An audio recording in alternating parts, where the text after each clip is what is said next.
Hi, Miss Maria Josefa Orieta. Can you tell me about yourself? I'm Maria Josefa Orieta. I'm 35 years old. I live in Santa Lucia 2, Sablayos, Intal Mindoro. I am single. Do you have kids? Yes, I have 2 kids, 1 boy and 1 girl. How many siblings do you have? We are 7 in the family and I'm the 5th child.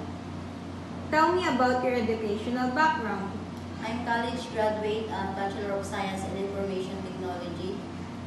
Do you have work experience abroad? I'm ex-abroad from 2017 to 2019 in Hong Kong.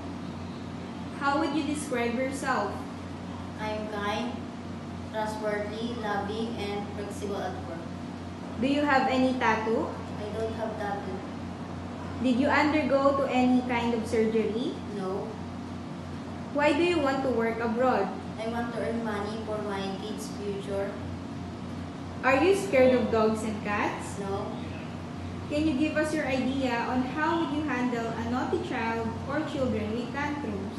I will cook nicely, and if they want to play, I will play them. Can you sing a nursery song? Yes.